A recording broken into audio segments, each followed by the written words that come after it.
Quando a gente fala de Deus, é um negócio bastante complexo. Os homens, nós seres mortais, temos muita dificuldade de entender o que é Deus. E se a gente fosse fazer uma pesquisa aqui, nós íamos ter dezenas de respostas, algumas coincidentes em alguns pontos, mas muitas provavelmente divagando sobre uma série de coisas que fica difícil da gente chegar num consenso do que realmente é Deus. Uma coisa importante, e esse é o grande ponto central, acho que de Urântia nessa primeira parte do livro, que é nos revelar quem é Deus, tentar construir uma ideia, uma aproximação nossa de Deus. A grande dificuldade que existe é que, assim, nós temos que pensar em Deus como um ser eterno, infinito, absoluto. E mais algumas coisas, mas vou ficar só nesses três para a gente ter assim, uma ideia da coisa. A dificuldade nossa de entender o que é eternidade, o que é infinitude, o que é absoluto, é muito grande, porque nós somos seres finitos, extremamente limitados, com muitas dificuldades de entender qualquer coisa que seja fora do tempo e do espaço. Então, nós estamos falando de um ser que está na eternidade, fora do tempo e do espaço, de um ser de perfeição absoluta. Além de ser de perfeição absoluta, se nós pensamos que Deus é o incausado, é aquele que não teve começo, não terá fim, nós temos que pensar que esse incausado é a única coisa de realidade cósmica que existe no mundo. Então, quando nós falamos em realidade, nós temos que pensar o seguinte: para nós o conceito de realidade são coisas que nós podemos ver, tocar, perceber, sentir. Na verdade, a realidade é a realidade de Deus, que é essa eternidade, essa ausência de tempo e de espaço. Não existe na eternidade de Deus a necessidade do tempo e do espaço. Então, quando a gente pensa em Deus, a gente tem que pensar que Ele é também a realidade absoluta. Se Ele é a realidade absoluta e é uma realidade que nós não podemos perceber, como que é para nós a percepção dessa matéria que a gente tem, que a gente toca, sente? Então, qual é que é a percepção que a gente tem de Deus, tendo como realidade só o que a gente tem aqui de matéria que a gente pode tocar, perceber e sentir? Então, eu diria o seguinte, assim, Deus, quando se permitiu colocar o tempo e o espaço, na verdade, Ele abriu uma janelinha na eternidade, fechou um espaçozinho lá e disse: aqui eu vou desenhar um projetinho, né? E vou colocar o tempo e o espaço nele. Então, na verdade, nós temos que considerar que nós somos uma fração muito pequenininha do que é a realidade de Deus. Então, esse é o primeiro ponto. O segundo ponto é assim: por que nós temos ainda tanta dificuldade de perceber?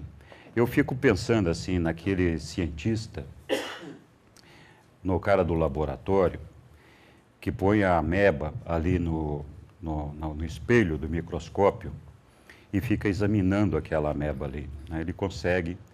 Nós conseguimos analisar aquela ameba ali e perceber e estudar e sentir e descobrir coisas a respeito daquela ameba, né? Agora, vamos pensar numa seguinte situação. Nós fomos para o espelho e a ameba foi lá nos analisar.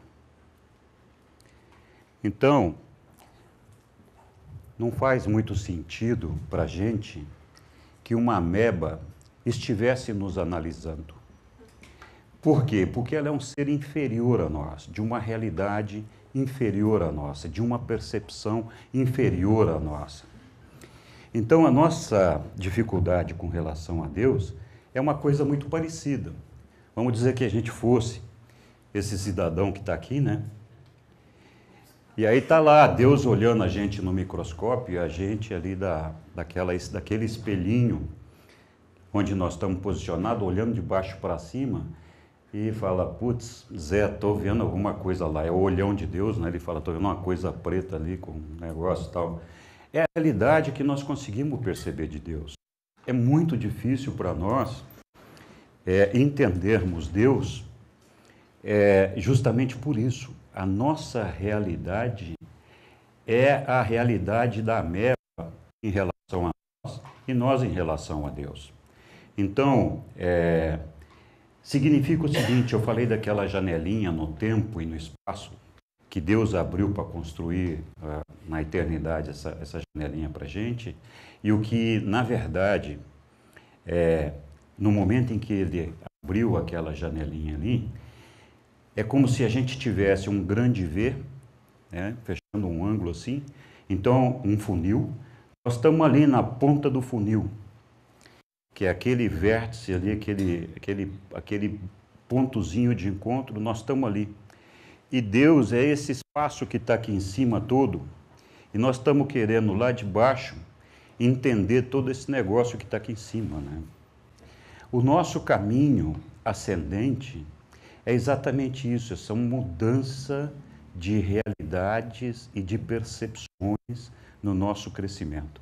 Então, à medida que a gente vem evoluindo daquele ponto para cima, nós vamos ampliando o nosso leque de percepções daquilo que está ficando para baixo. Até que nós chegamos, e nós vamos chegar lá, no nível onde está Deus. Então, nós conseguimos compreender melhor essa realidade de Deus quando a gente chega naquele nível onde Ele está. Dali para baixo a gente consegue compreender tudo. Então, é assim, a coisa o observador não pode ser a coisa observada. Mesmo nós, quando nós nos estudamos a nós mesmos, nós temos na linha horizontal uma sequência de coisas que nós vamos levar séculos, eternidades para descobrir. O que está acima de nós, então, fica quase impossível. Então, o plano de Deus, para esse livro de Urântia, quando ele apareceu, uma das razões que ele apareceu foi justamente isso, nos aproximar de Deus, fazer com que nós tivéssemos dentro das nossas limitações, uma percepção melhor de quem é Deus. E o livro faz isso muito bem, mas é claro, a gente é limitado. O livro também nos conta, por exemplo, que quando você está em Avona, que é um mundo perfeito, se a gente fosse para Avona, e alguém falou disso aqui com relação a Jerusalém, acho que foi o Neemias, a gente não conseguiria, com as nossas percepções, a nossa capacidade de percepção de realidades que nós temos hoje, nós não conseguiríamos perceber todas as realidades de Jerusalém, e menos ainda as de Avona, porque tem outros complicadores. Por exemplo, lá em Avona, eu não me lembro bem agora, se os seres lá têm 210 ou 270 sentidos. Nós temos aqui 5, né, e que combinados resultam em outros tantos, que agora inventaram que nós temos 21, então não sei se está certo, se é isso mesmo ou não. Mas como é que nós podemos perceber uma coisa que precisa de 270 sentidos para perceber, e nós só temos 5. Né? Então, isso é para dar uma ideia das nossas limitações. E isso nos leva, então, a uma reflexão de que maneira o livro nos leva até Deus e por que nós existimos e o que aconteceu dentro da cabeça de Deus para que a gente viesse chegar nesse ponto aqui. Quando eu pergunto para as pessoas quem é uma referência para você do ponto de vista espiritual, quem você acha que é o ser a personalidade mais importante que te faz sentir, vibrar, palpitar e que te deixa o menor nível de dúvidas, a maioria de vocês com certeza vai responder que é Jesus Cristo. Não é verdade? E Jesus Cristo veio aqui e ele repetiu e falou muitas vezes, muitas palavras. Ele repetiu centenas de vezes algumas palavras e algumas frases que a gente lê e a gente não consegue decifrar o sentido ou não quer aceitar o sentido exato, né? Então, Jesus fala assim: eu sou o caminho, a verdade e a vida. Então, eu sou o caminho, a gente tem que parar para refletir um pouquinho o que quer dizer esse eu sou o caminho. O livro de Urântia, ele descreve esse caminho, onde a personalidade de Jesus é a pessoa central desse caminho, na primeira fase do nosso processo de desenvolvimento espiritual. Depois ele fala a verdade. Essa a verdade está vinculada àquela questão da realidade. A nossa realidade é uma fantasia. O mundo material, ele é mutável. Ele é finito, tem prazo de validade e não é perfeito. Ele está sempre se modificando, sempre em evolução. Então, quando a gente fica só no mundo material, nós estamos fora da realidade, fora da verdade, porque a verdade é o que está na realidade. Não existe verdade fora da realidade. Isso quer dizer o seguinte: daqui até chegar lá, nós vamos ter uma progressão de percepções de realidade à medida que a gente for crescendo, que é muito diferente. Então, esse eu sou caminho, a verdade é isso. Olhe para mim, acredite naquilo que eu estou te falando. Você não consegue perceber ainda, você não tem ideia do que eu estou te falando, mas acredite, eu sou a verdade, né? E eu sou a vida. Então, quando Jesus fala da vida, qual é o significado dele? Fala, eu sou a vida, né? Tem uma outra frase dele, que é essa aqui, também todos nós conhecemos. Eu sou a ressurreição e a vida. Aquele que crer em mim, embora morra, ainda viverá.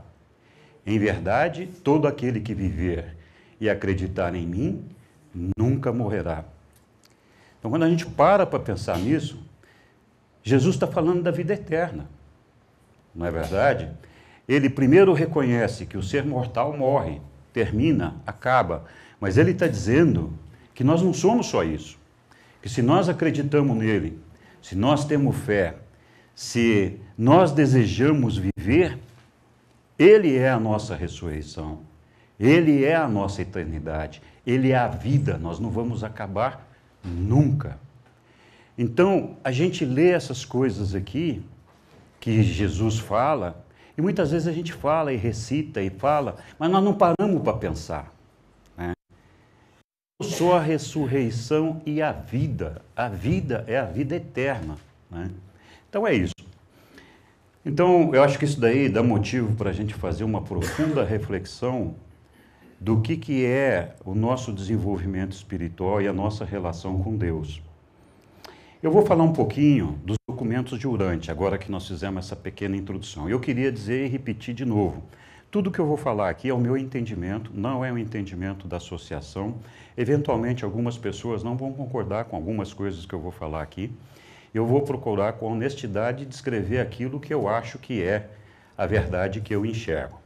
E claro, sempre sujeito à revisão. Eu recomendo que todo mundo estude o livro e encontre os seus próprios caminhos, as suas próprias conclusões no livro. Urântia é o nome dado ao nosso planeta pelos seres celestiais. Então, eu já ouvi de algumas pessoas assim, mas que novidade é essa? Porque nosso planeta se chamou Terra, agora chama Urântia. Por quê? O que é isso daí, né? Se chama Urântia porque... Por que nós chamamos Marte de Marte? Por que nós chamamos Netuno de Netuno, né? Então, assim, se tivesse um habitante em Marte, talvez lá eles chamassem aquilo lá de batatinha, não sei.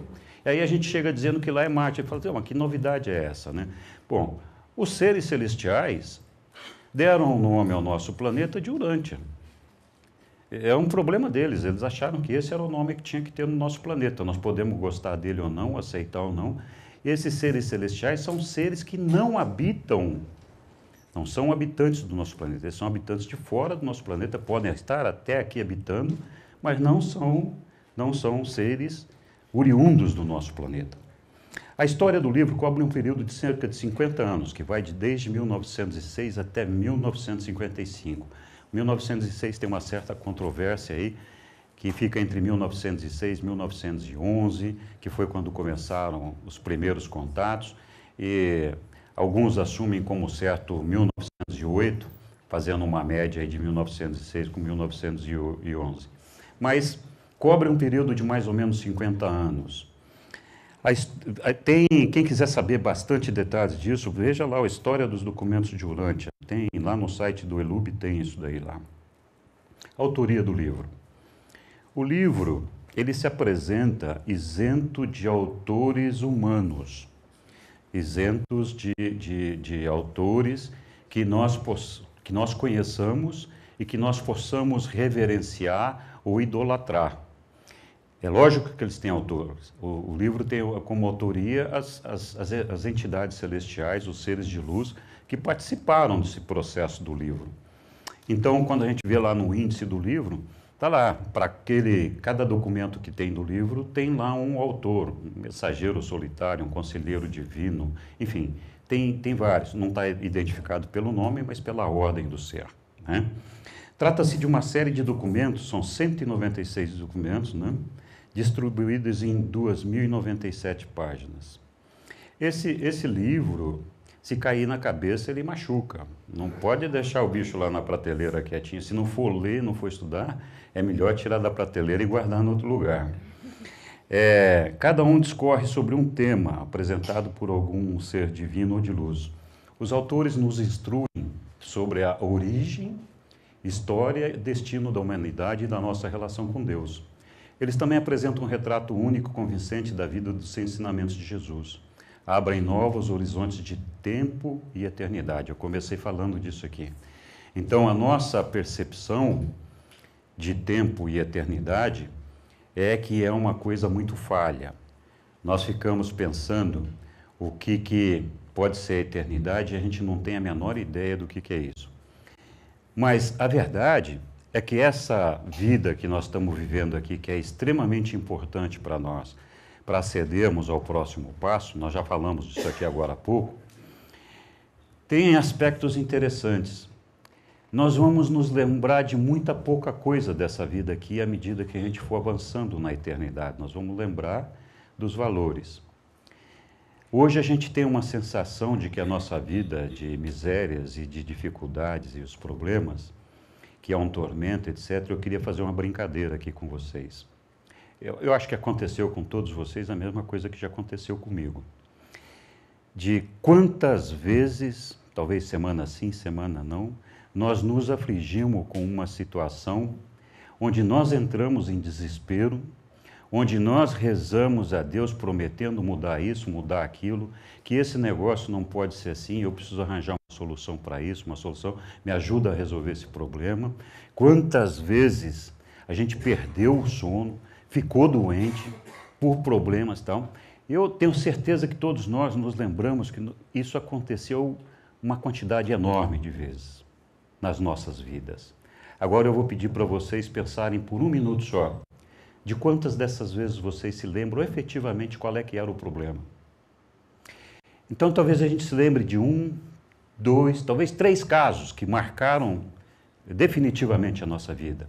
Mas aquela outra centena de problemas que parecia que a nossa vida ia acabar, elas desapareceram, a gente não consegue se lembrar mais delas. Então elas tiveram um propósito de nos fazer crescer de alguma forma, né? E esse é o segredo. E é isso que o livro vem nos ensinar, de ganhar o equilíbrio para ganhar a eternidade. Nós temos uma eternidade na nossa frente que tem que ser construída de valores, de coisas das quais nós não vamos nos esquecer, de coisas das quais nós vamos adicionar no nosso carrinho de compras E quando a gente chegar na presença do Cristo Micael lá, e ele disser, bom, me mostra aí o que você fez de bom, né? Eu queria estar levando uns 10 carrinhos de compra, 10 não, uns 100, talvez uns 1000, dizendo aqui, ó, eu fiz tudo isso aqui de bom, né? Vai ser duro chegar lá de mão abanando, ter alguma coisa para mostrar pelo menos, né? Então assim, eu quero mostrar não os problemas que eu vivi aqui na Terra, mas as coisas que me fizeram crescer, que me fizeram caminhar na direção do Pai, que me fizeram construir o reino de Deus. Então é isso que a gente tem que pensar em termos de relação com a eternidade. Ele também nos revela novos conceitos da sempre ascendente aventura do homem para encontrar o Pai universal em nosso amigável e cuidadosamente administrado universo.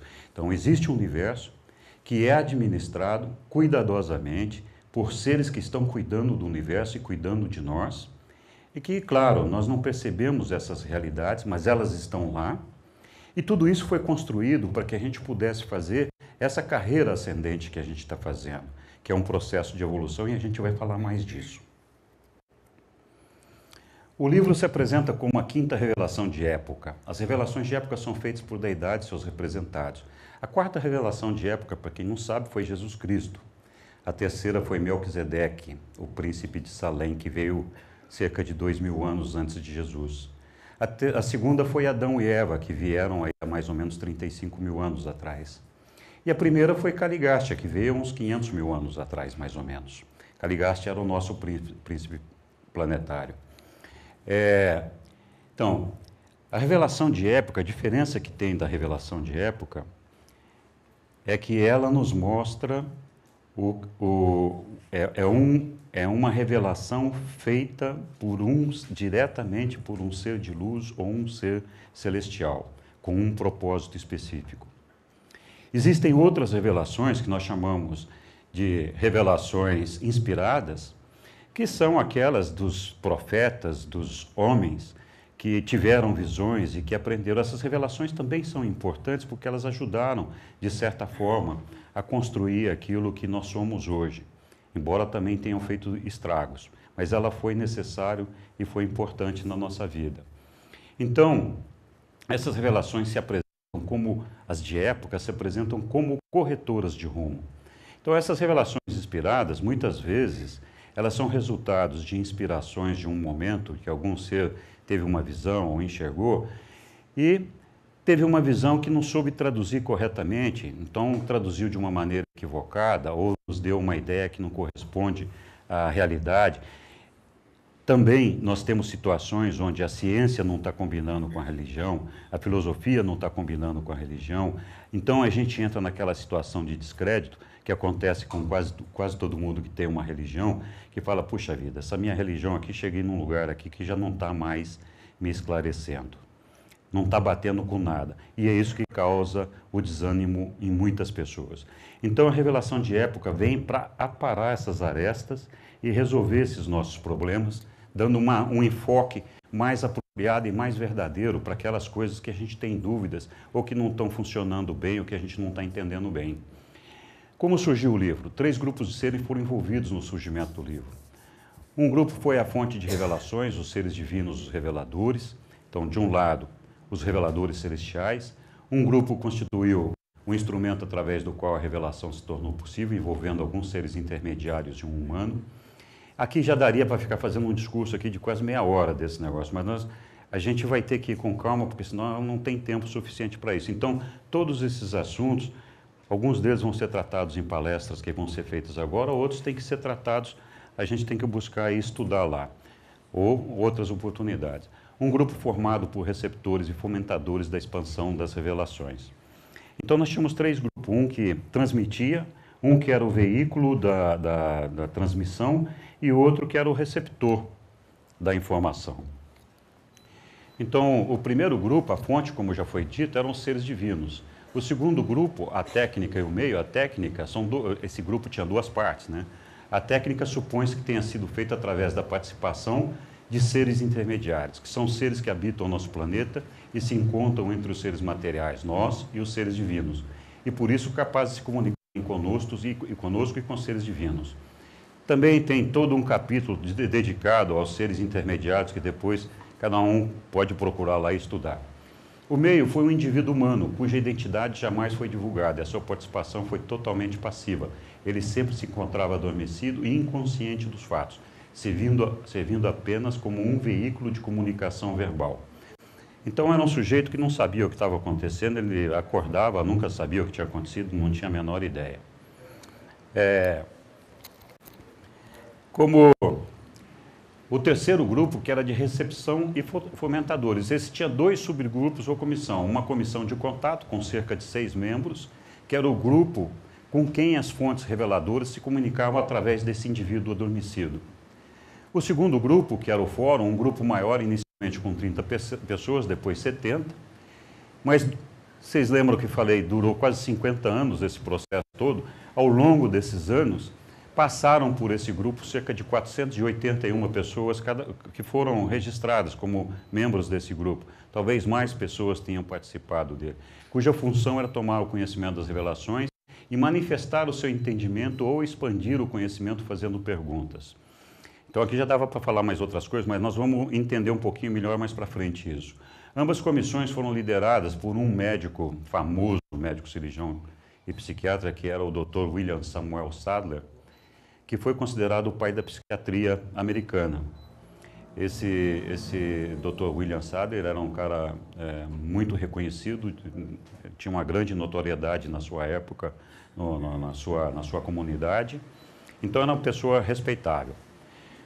E ele participou desse processo desde o início até o final da publicação do livro. Tem vários livros e obras publicadas pelo Dr. Samuel que podem ser lidas e buscadas, e tem uma bibliografia dele muito extensa no Google. É só ir lá para ler e saber quem era o cara, né?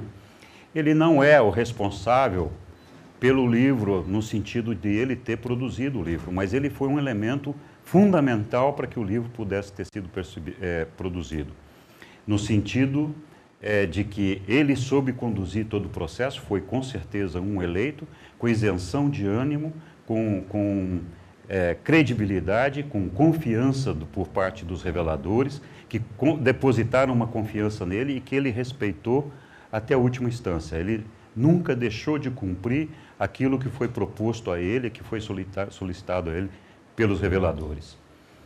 A transmissão das comunicações, das revelações, envolveu 2 momentos e técnicas distintas. Nós tivemos um primeiro momento que cobriu cerca de 20 anos, de 1906 a 1925, chamado de período de contato, adaptação e treinamento das partes.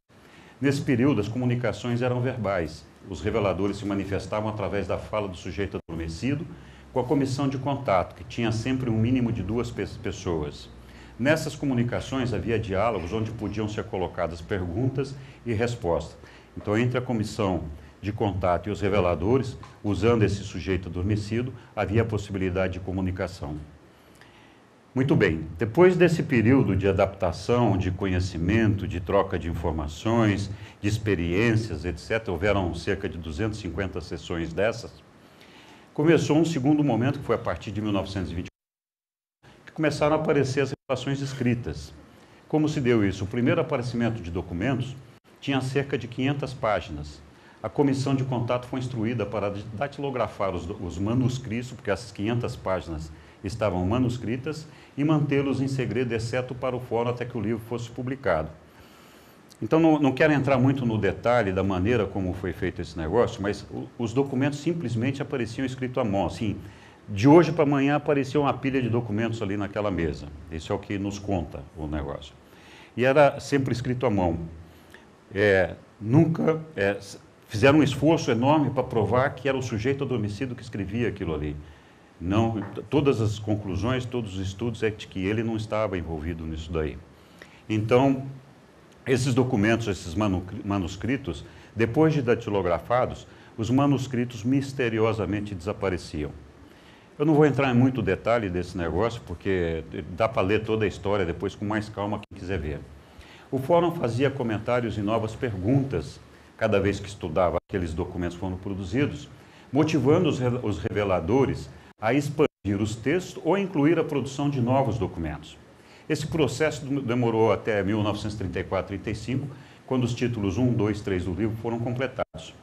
O título 4 foi apresentado de uma só vez em 1935. O título 4 é da parte que fala de Jesus, que é a parte mais extensa, tem quase 800 páginas do livro, e foi apresentado em 1935 de uma só vez. O processo de revisão se estendeu até 1942, quando o livro foi considerado terminado e as revelações completadas. O livro foi finalmente publicado em 1955. Tem muitas histórias e muita coisa interessante sobre isso daí. Não vale aqui entrar no mérito de se isso é verdade ou é mentira ou é uma fantasia.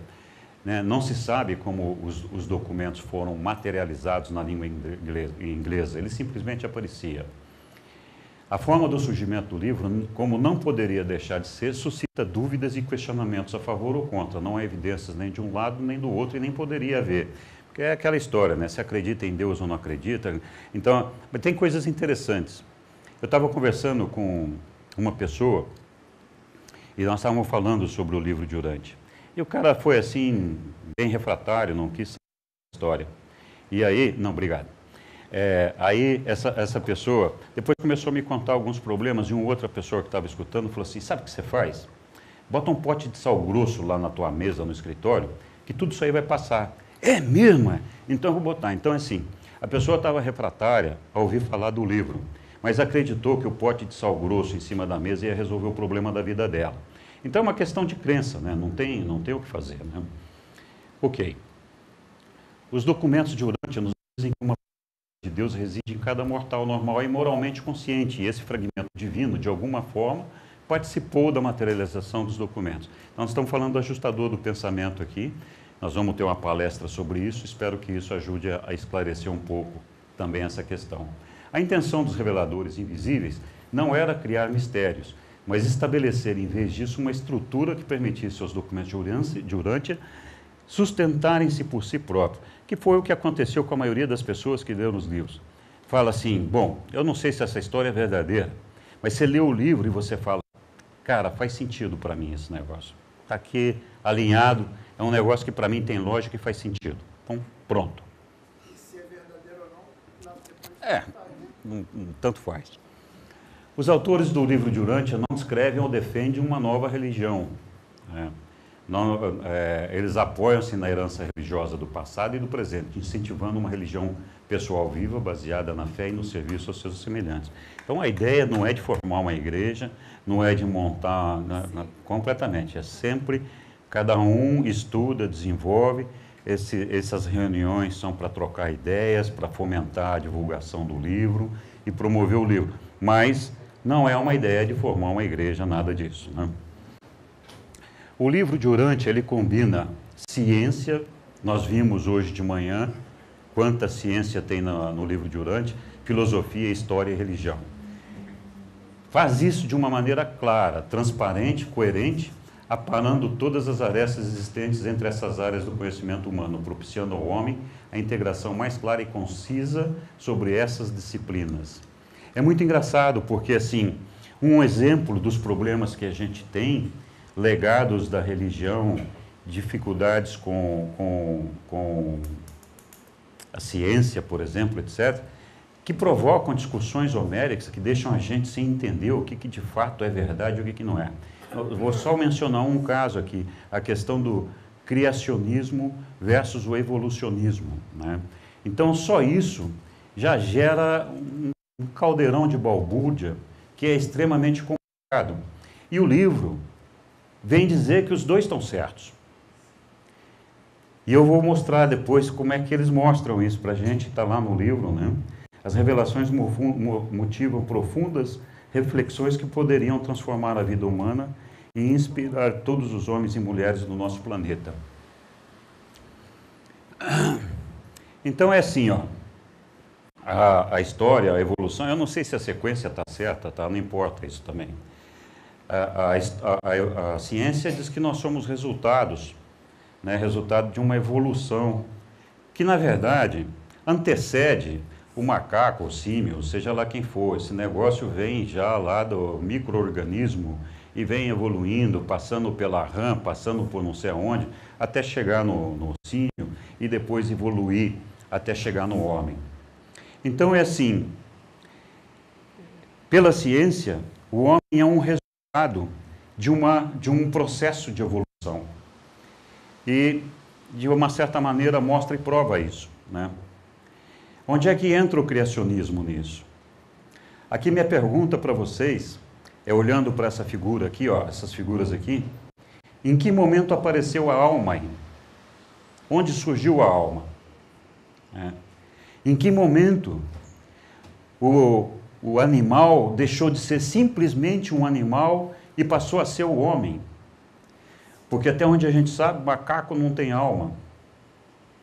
Macaco não recebe o ajustador do pensamento. Macaco não vai ascender, não vai chegar no paraíso. Então, em que momento esse animal deixou de ser um animal e passou a ser um homem? Aí o livro de Urantia diz assim, subitamente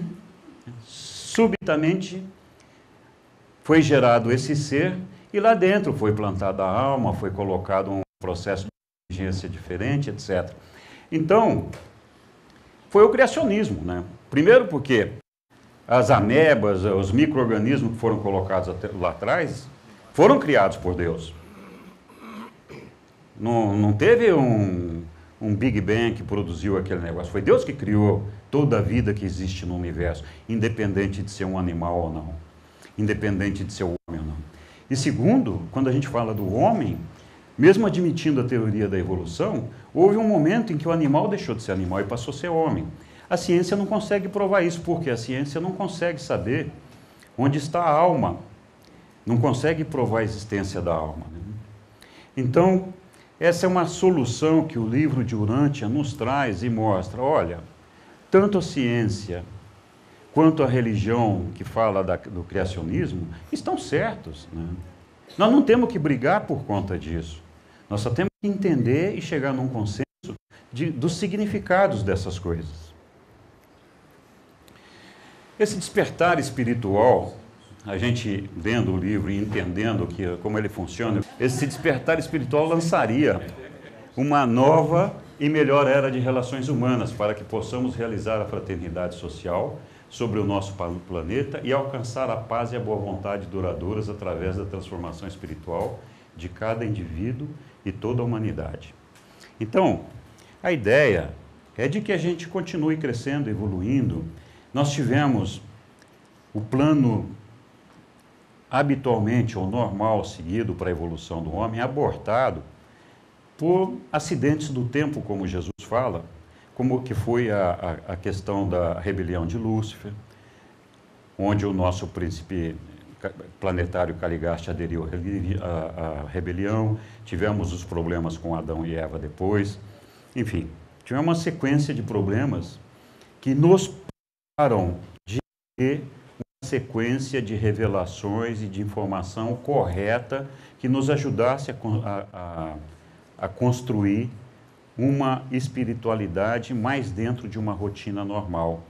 Então o livro é uma maneira de suprir isso, porque ele veio agora tentar consolidar isso e trazer de volta, resgatar aquilo que nós já devíamos ter percebido lá atrás. Mas, por outro lado, se a gente teve algum prejuízo nisso também, por conta desses problemas, a ideia é de que nós saímos fortalecidos disso, porque nós somos sobreviventes de graves problemas, sobreviventes de gravíssimos problemas.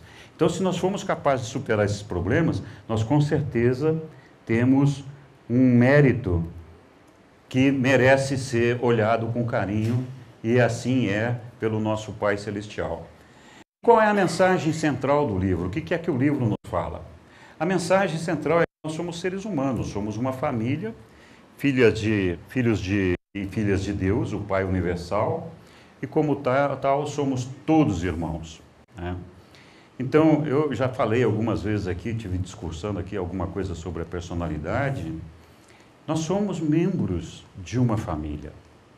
E a nossa dificuldade é entender, reconhecer e aceitar isso. Aceitar que nós somos membros de um pai e que nós somos filhos de um pai e que todos nós somos irmãos. Esse é o grande problema.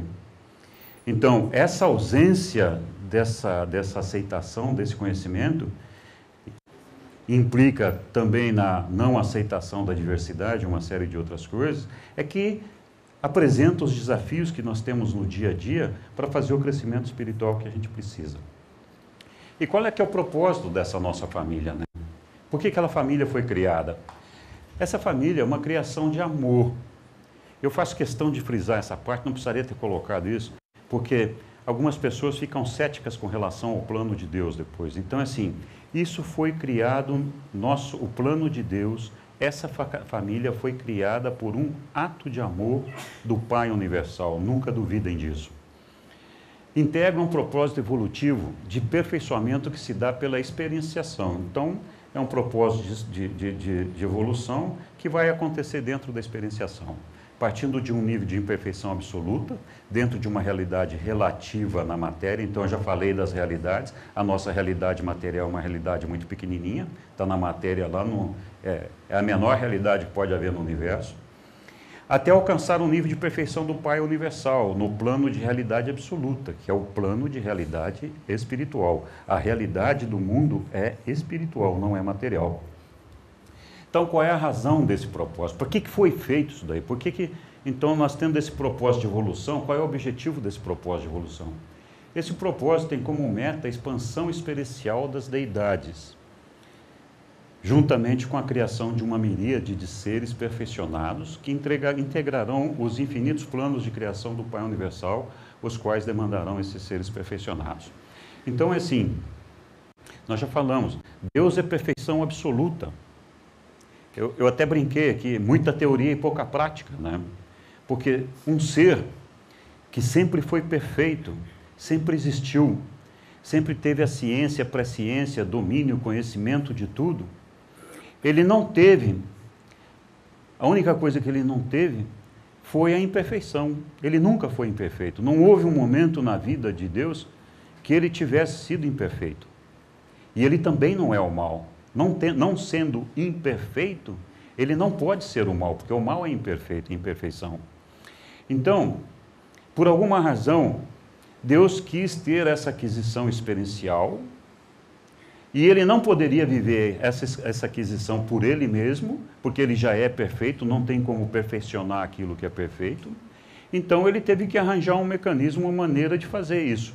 Então, ele criou a cada um de nós seres completamente imperfeitos, para evoluirmos até a perfeição. E ele participa junto conosco dessa aventura. E ele tem grandes planos e nos reserva grandes planos, com certeza, dentro desses planos que ainda não estão revelados para nós, mas onde nós teremos uma participação importantíssima nesses planos de Deus. Por quê? Somos seres que vamos ser perfeccionados e provados dentro da dualidade. Então, com esse espírito, quando houve a rebelião de Lúcifer, por exemplo, houve um monte de caídos, a maior parte deles todos seres de luz. Dos seres mortais que já haviam ressuscitado a partir das monôncias, que estiveram aqui, inclusive alguns de volta que vieram de outros planetas participar junto com o príncipe Caligasta para fazer o início do trabalho espiritual na Terra, não se perdeu nenhum. Todos os seres mortais que estavam em evolução, nenhum deles foi perdido. E os seres de luz, muitos deles se perderam. Ok. Então, nesse sentido, perfeccionado, de repente nos dá uma defesa, uma condição que a gente não tem se a gente é criado perfeito. Poderia falar disso durante bastante tempo também, mas vamos adiante. O livro de Urantia descreve minuciosamente o plano evolutivo de Deus. Ele nos revela Deus e seus coligados, as deidades, e uma vasta hoste de seres descendentes e ascendentes, como foram criados e por quê. Os seres ascendentes somos principalmente nós. Tem outros, mas principalmente nós.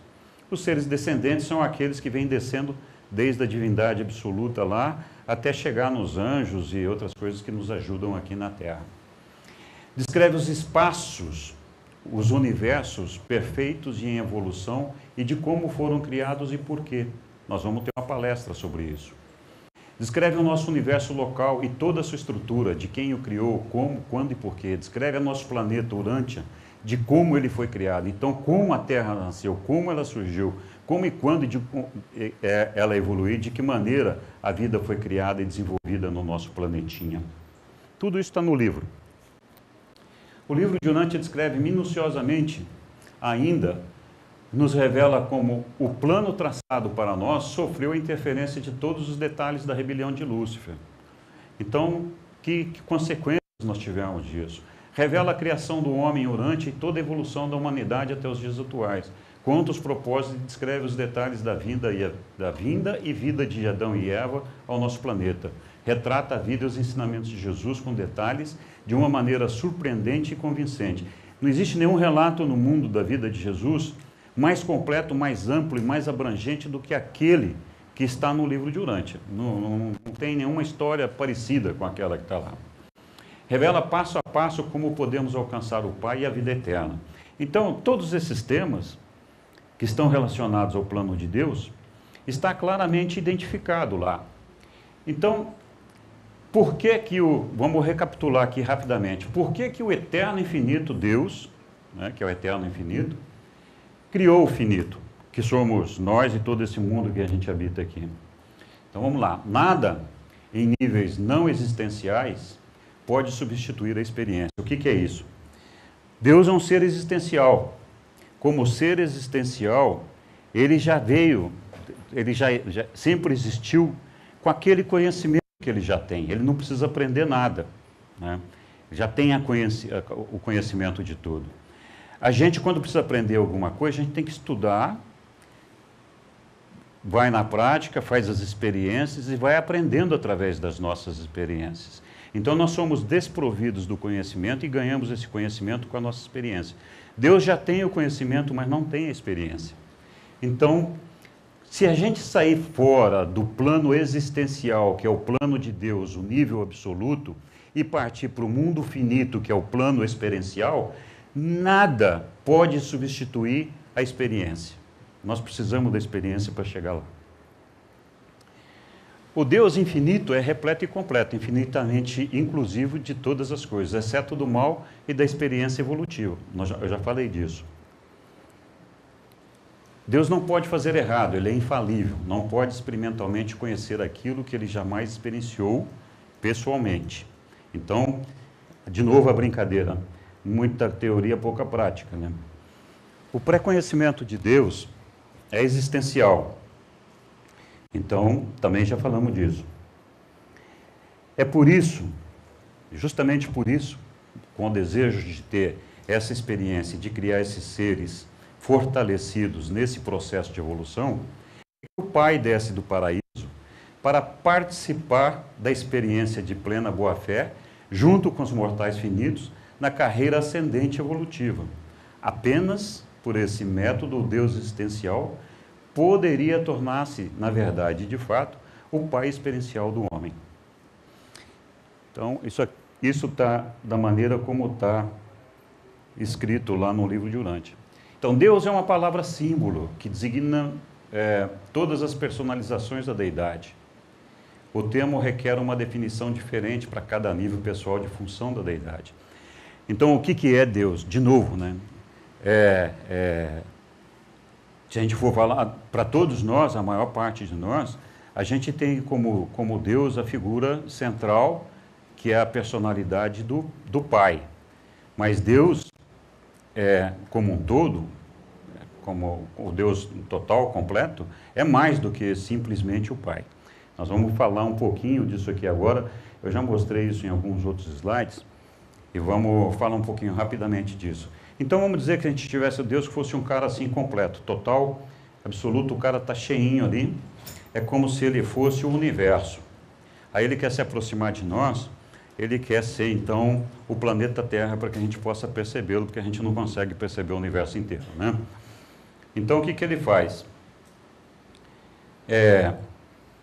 Uma das coisas mais importantes para Deus, assim, na natureza dele, é a infinitude dele.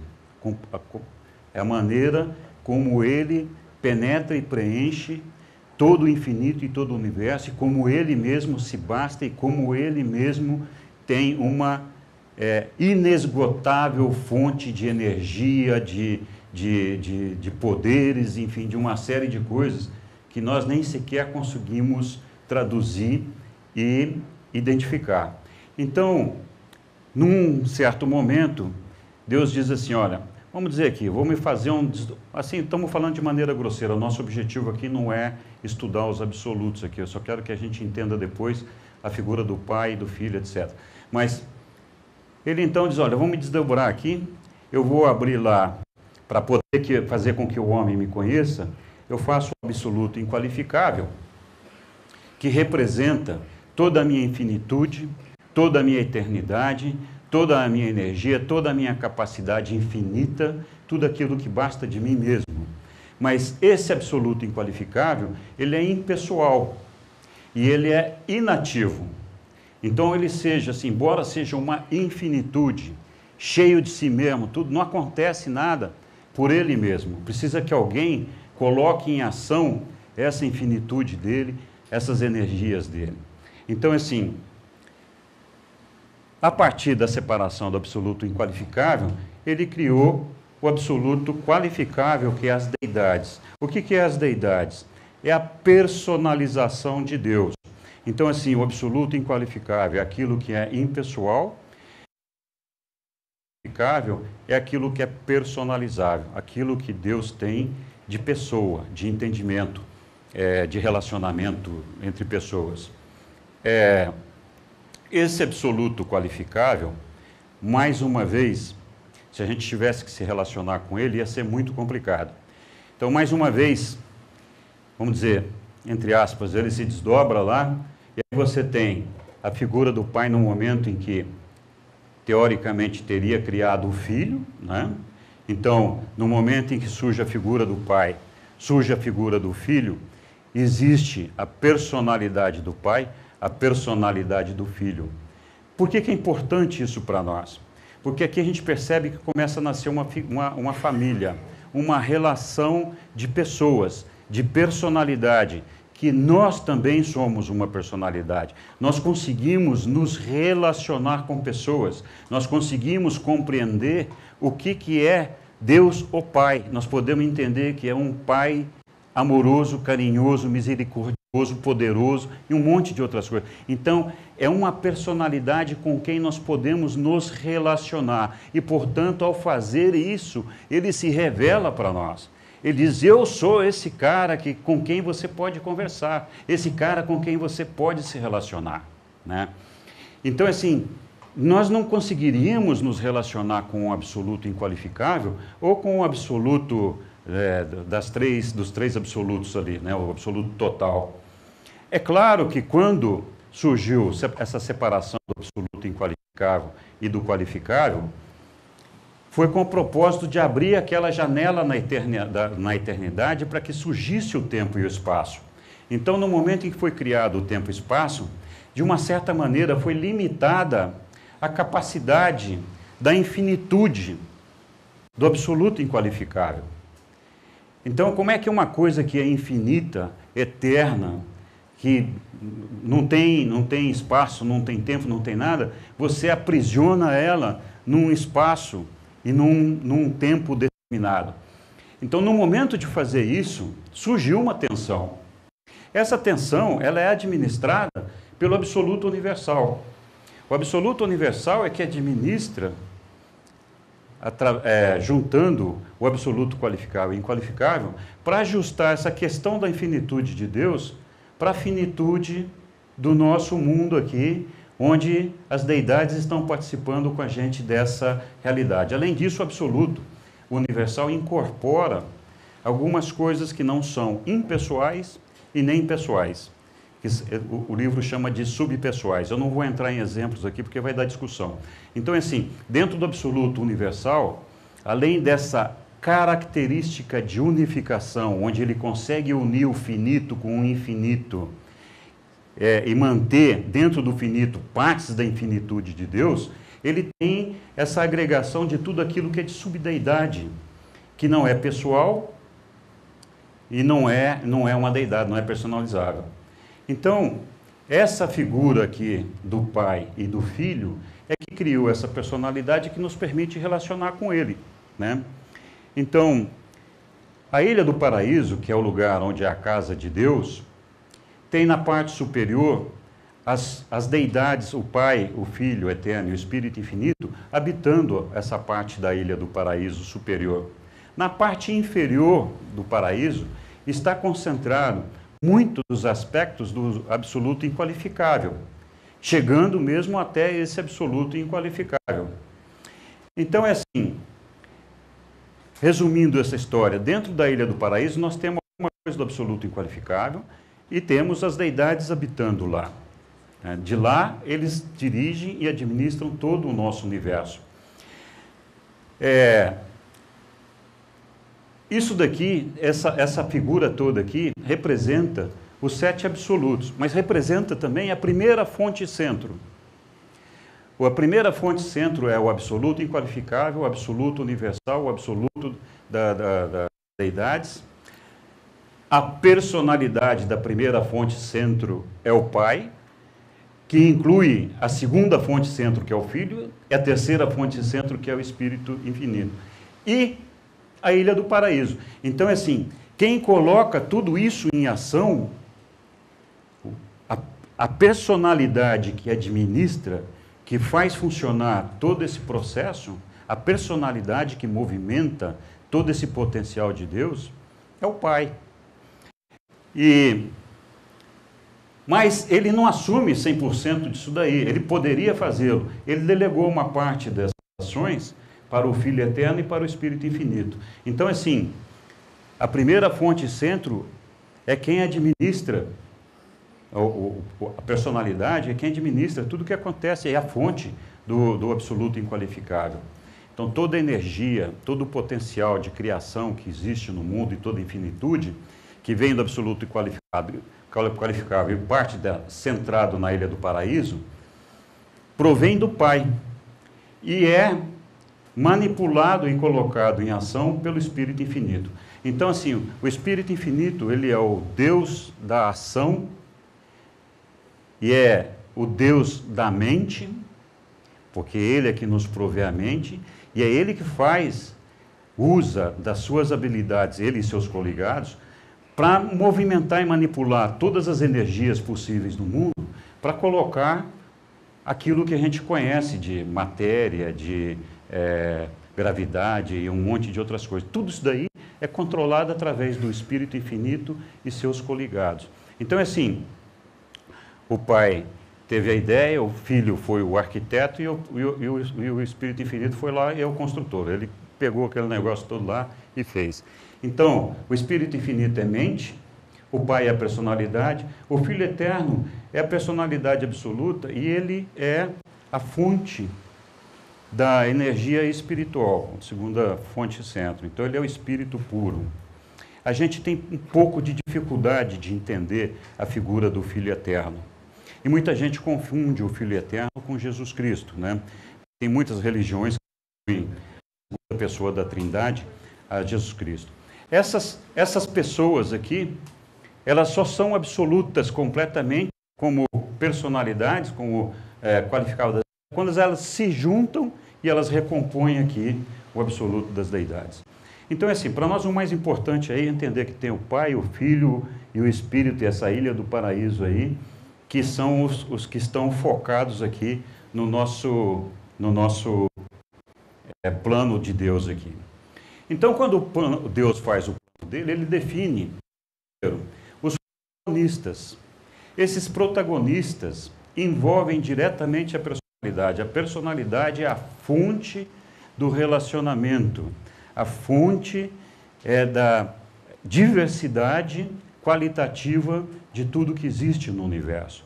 Então, Deus, ao criar a personalidade, ele criou de uma forma tal que a gente pudesse manter um relacionamento não só com ele, mas com outras personalidades. Você não mantém relacionamento de amor, de troca de ideais, troca de ideias com animais, com coisas. Você só tem esse intercâmbio com personalidades. Ali está escrito diversidade qualitativa. E aí, assim, nós temos personalidades descendentes e personalidades ascendentes.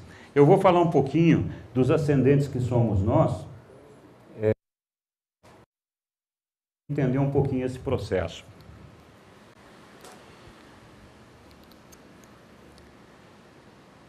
Então, Deus bolou a criatura que somos nós, e a primeira coisa que Ele deu para a gente foi um corpo, que é uma energia viva. Esse corpo é um organismo puramente material ou físico do homem, um mecanismo eletroquímico vivo de natureza e origem animal, e esse negócio tem um prazo de validade, ele morre. Através dele é que nós reproduzimos nossos semelhantes, essa é a nossa contribuição para aumentar o plano de Deus com as pessoas que nós ajudamos Ele a criar. A matéria é o nível mais denso de energia, sobre o qual estão impostos o maior número de limitações e imperfeições. Então, não tem nada que possa ser mais imperfeito do que a matéria. Quanto menos matéria tiver, mais próximo você chega da perfeição. A matéria, isso aqui eu destaquei, percebe coisas, identifica coisas, né? Você pode identificar um pedaço de gelo, um pedaço de metal, enfim, você percebe e identifica coisas. A matéria também é o nível mais distante da realidade eterna. Ela tem prazo de validade, não pode sobreviver imutável e eternamente. A matéria também evolui e se adapta à evolução do homem até o limite possível da perfeição para a matéria. Então, nós também, como matéria, estamos em evolução. O limite possível de perfeição da matéria é o limite exaurido de que você pudesse melhorar até aquela matéria, onde ela pudesse atingir o potencial máximo dela. Então, vamos dizer, existe no livro uma indicação de que o homem um dia chegará a viver 500 anos. Eu não sei se é esse o processo, mas seria um processo de evolução onde você tem domínio sobre as doenças, sobre as degenerações e que você pode corrigir. Mas mesmo tendo esse domínio, tem um limite onde você pode chegar. Dali para frente já não vai mais. Não dá mais para aperfeiçoar, porque chegou no limite possível de aperfeiçoar aquela matéria.